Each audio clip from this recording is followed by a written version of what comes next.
এই লড়াই যতক্ষণ চালিয়ে যাবেন মানুষ ভাববেন, হয়তো কিছু মানুষ ভাববেন যে তৃণমূলকে ভোটটা দিলে ভালো হয়, ওরা বিজেপিকে সরাতে পারে, আর কিছু মানুষ ভাববেন যে বিজেপিকে ভোটটা দিলে ভালো হয়, ওরা বোধহয় তৃণমূলের একমাত্র শত্রু।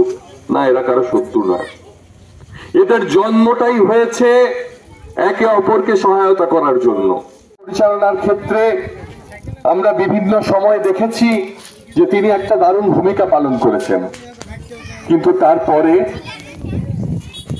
গত 10 বছর আগে মানুষের মনে হয়েছিল যে এবারে বোধহয় তৃণমূলকে ভোটটা দেওয়া উচিত। মানুষ ভোট দিয়েছিলেন, একজন চিত্রাভিনেত্রীকে জয়যুক্ত করেছিলেন, কিন্তু তারপরে কি হলো?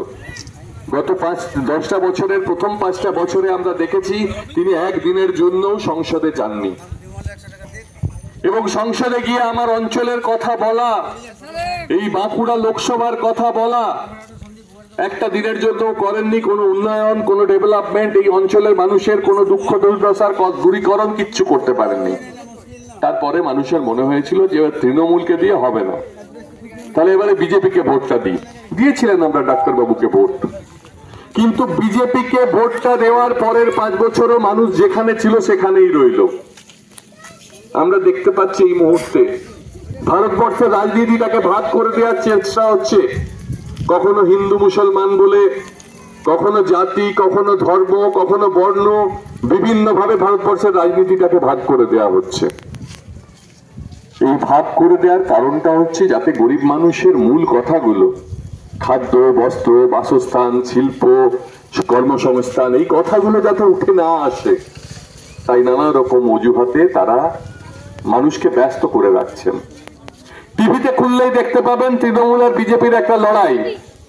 এটা লড়াই নয়, এটা হচ্ছে নকল লড়াই।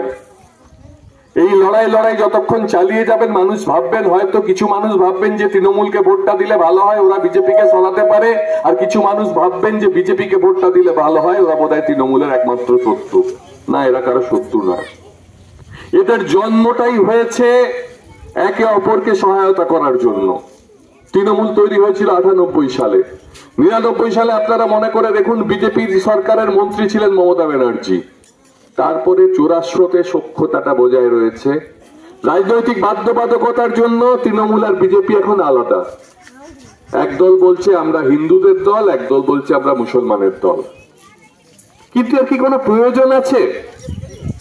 আমরা ভারতবর্ষের যে সংস্কৃতিতে বিশ্বাসী, আমরা ধর্মনিরপেক্ষ একটা সংবিধানের মাধ্যমে আমরা ভারতবাসীরা দিন চালাই। এই